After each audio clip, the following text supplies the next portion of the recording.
Thalassemia వ్యాధి బారిన పడ్డవారి బాధలు వర్ణనాతీతం. నిర్దేశిత సమయానికి రక్తం ఎక్కించుకుంటే ఆయాసం, అలసట, నీరసం, అవయవాల నొప్పులతో నరకం చూస్తారు. అలాంటి వారికి అండగా నిలుస్తోంది గుంటూరులోని నీడ్స్ బ్లడ్ సెంటర్. ప్రాణాంతకమైన వ్యాధి బారిన పడ్డవారికి ఉచితంగా రక్తదానంతో పాటు మార్పిడి సేవల్ని అందిస్తోంది. వందల మంది చిన్నారులు ఈ సంస్థ సహకారంతో నవ్వుతూ తిరుగుతున్నారు. దాతలు మరింత మంది ముందుకొస్తే బాధితుల్ని కాపాడేందుకు తాము సిద్దమని నిర్వాహకులు చెబుతున్నారు. తలసేమియా పుట్టుకతో వచ్చే రక్తహీనత వ్యాధి. తల్లిదండ్రుల్లో ఉండే జన్యుపరమైన లోపాలతో గాని వారసత్వంగా గాని ఈ వ్యాధి వస్తుంది. నిర్దేశించిన గడువు ప్రకారం ఈ వ్యాధి బారిన పడిన వారికి రక్తం ఎక్కించడం తప్పనిసరి. లేకుంటే శరీరం రంగు పాలిపోయినట్లు మారుతుంది. ఆయాసం, అలసట, నీరసం, శరీరంలో వాపులు, అవయవాల నొప్పులతో రోగులు ఇబ్బంది పడతారు. వ్యాధి తీవ్రతను బట్టి వీరికి 2 నుంచి 4 వారాలకు ఒకసారి రక్తాన్ని అందించాలి. చాలాసార్లు రోగులకు సరిపడిన రక్తం దొరకదు. తల్లిదండ్రులు తలసేమియా బారిన పడ్డ పిల్లలను కాపాడుకునేందుకు అవస్థలు పడుతుంటారు. వీరి బాధలను గుర్తించిన గుంటూరులో నీడ్స్ సొసైటీ బాధితులకు ఉచితంగా రక్తం అందిస్తోంది. 2006లో ఏర్పాటైన ఈ సేవా సంస్థ 2008 నుంచి బ్లడ్ బ్యాంక్ నిర్వహిస్తోంది. ఇప్పటి వరకు 11,400 యూనిట్ల రక్తం తలసేమియా రోగులకిచ్చింది. 2 ఏళ్ల క్రితం గుంటూరు పెదకాకాని రోడ్డులో తలసేమియా డే కేర్ సెంటర్ ప్రారంభించింది. ఇక్కడ బాధితులకు ఉచితంగా రక్తం ఎక్కించే సేవలను సైతం అందుబాటులోకి తెచ్చింది. ప్రైవేటు ఆసుపత్రుల్లో రక్తం ఎక్కించాలంటే 2 నుంచి 3 వేల వరకు ఖర్చవుతుంది. ఇప్పుడు ఆ సేవలను అందించడంపై తలసేమియా బాధిత చిన్నారుల తల్లిదండ్రులు సంతోషం వ్యక్తం చేస్తున్నారు. నీడ్స్ సేవల్ని ప్రశంసిస్తున్నారు. మా పిల్లలకు సంబంధించి గతంలో అయితే మనకి ఇక్కడ నీడ్ అనేది తెలియదండి. మేము హైదరాబాద్ ఎక్కువగా వెళ్లేవాళ్ళము, నీలోఫర్ హాస్పిటల్ లాగా. తర్వాత ఒక్కసారి నర్సాపేట వెళ్ళిన తర్వాత ఎన్టీఆర్ బ్లడ్ బ్యాంక్ వెళ్తే వాళ్ళు చెప్పారు, ఫలానా గుంటూరులో ఎన్టీఆర్ నగర్ దగ్గర నీడ్ అనే బ్లడ్ సంస్థ ఏర్పాటు చేశారు, నీడ్స్ అనేది. మీరు అక్కడికి వెళ్ళమంటే నా పిల్లగాడిని తీసుకొని వచ్చాను. వాళ్ళు రాగానే ముందు వెనక ఆలోచన చేయకుండా బ్లడ్ ఎక్కిచ్చారండి. తర్వాత వాళ్ళు అంతా డీటెయిల్స్ రాసుకొని బుక్ రాసిచ్చారు. చాలా వరకు కష్టం అనేది తగ్గింది, ఖర్చు కూడా తగ్గింది.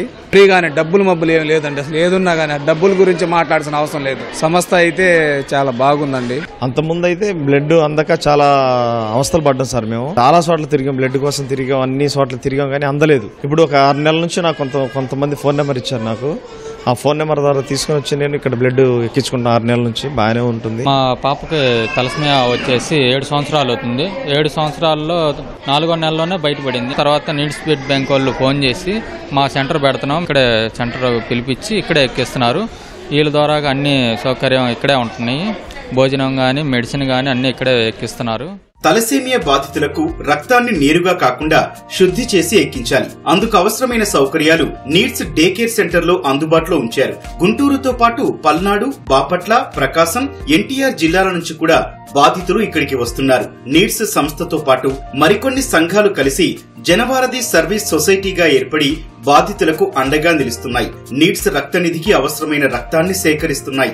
సేవలను విస్తరించే క్రమంలో మందులను రాయితీపై ఇవ్వాలని జనవారధి సర్వీస్ సొసైటీ భావిస్తోంది. తలసేమియా రోగులు మందుల కోసం నెలకు 2 నుంచి 5 వేల వరకు ఖర్చు చేస్తుంటారు. ఆ మందులను 50% రాయితీపై ఇవ్వాలని నిర్వాహకులు యోచిస్తున్నారు.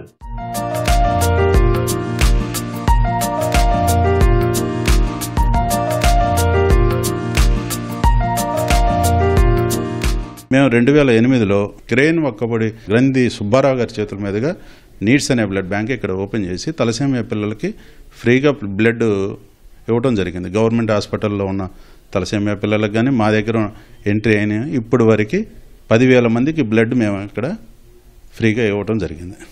తర్వాత ఆ సర్వీసు కూడా మాకు ఇంకా మోర్ దెన్ సర్వీస్ చేయాలనే ఉద్దేశంతో తలసేమియా నీడ్స్ అని ఓన్లీ తలసేమియా పిల్లల కోసమే కాకాని రోడ్లో ఒక 3 years బ్యాక్ ఒక సపరేట్గా బ్లడ్ బ్యాంకు ట్రాన్స్ఫ్యూషన్ కూడా చేయడం జరుగుతుంది. ఫ్రీ ఆఫ్ కాస్ట్తో చేయడం జరుగుతుంది. Prevention, treatment, cure and care అన్న ఒక విభాగాన్ని ఎంచుకొని మా దగ్గర ఉన్న చిన్నారులందరికీ కూడా HLA టెస్ట్ చేయించి మ్యాచ్ అయిన వాళ్ళందరినీ కూడా నెక్స్ట్ BMTకి పంపించడం కోసం అవగాహన సదస్సులు ఏర్పాటు చేసి ఆల్రెడీ టెస్ట్ చేసిన వారిని వాళ్ళకి రిపోర్ట్స్ అందించడం జరుగుతుంది. ముఖ్యంగా ఫస్ట్ ఫేజ్ లో ఒక 60 మందికి పూర్తి స్థాయిలో HLA టెస్టులు చేయడం జరిగిందండి. వారందరినీ కూడా సంకల్ప్ ఇండియా ఫౌండేషన్ వారి సహాయ సహకారాలతో BMTకి పంపిస్తున్నాము. మనందరము కూడా భగవంతుని వాళ్ళు పూర్తి స్థాయిలో BMT ట్రాన్స్ఫ్యూజన్ చేయించుకొని పూర్తి ఆరోగ్యవంతులుగా తిరిగి వస్తారని కోరుకుందాము. తలసేమియా బాధితులకు రక్త సేకరణ ప్రయాసగా మారిందని నిర్వాహకులు చెబుతున్నారు. మరింత మంది దాతలు ముందుకొస్తే ఎంతో మంది ప్రాణాలను కాపాడిన వారవుతారని పిలుపునిస్తున్నారు.